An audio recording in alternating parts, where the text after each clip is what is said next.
मुंबई अहमदाबाद राष्ट्रीय महामार्गावर आज सकाळपासूनच वाहतूक कोंडी आहे। नालासोपाराच पेल्लार फाटा ते विरारचा खनिवडे टोलनाक्यापर्यंत प्रचंड वाहतूक कोंडी झाली आहे। महामार्गावर सिमेंट काँक्रिटीकरणाचं काम सुरू आहे, त्यामुळे मागील 2 महिन्यांपासून वाहन चालकांना वाहतूक कोंडीचा त्रास सहन करावा लागतोय। दरम्यान विरार फाटा येथून याचा आढावा घेतला आहे आमचे प्रतिनिधी संदीप गायकवाड आहेत।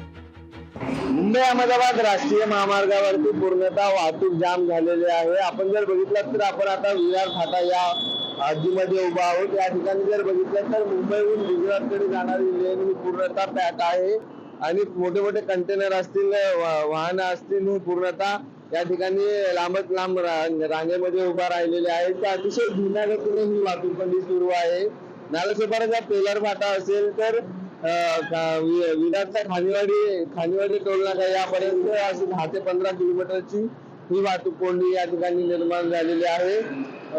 या ठिकाणी जे आहे 121 किलोमीटरचा सिमेंट काँक्रीटचा रस्ता बनवण्यात येत आहे आणि त्याचाच परिणाम म्हणून ही वाहतूक कोंडी निर्माण होत असल्यामुळे वाहनधारकांना याचा मोठा परिणाम सहन करावा लागत आहे आणि काही जे वाहनधारक आहेत ते रॉंग साईडने देखील प्रवास करत असल्यामुळे अपघाताच्या देखील घटना घडत आहेत। त्यामुळे आता ही वाहतूक कोंडी सुरळीत करण्यासाठी वाहतूक पोलीस मात्र कसोशीने प्रयत्न करत आहेत, परंतु अजूनही अद्यापही वाहतूक कोंडी सुटत नसल्यामुळे नागरिकांमध्ये तीव्र संताप व्यक्त होत आहे। व्हिडिओ जर्नलिस्ट आर्यनसह संदीप गायकवाड, लोकशाही मराठी, विरार।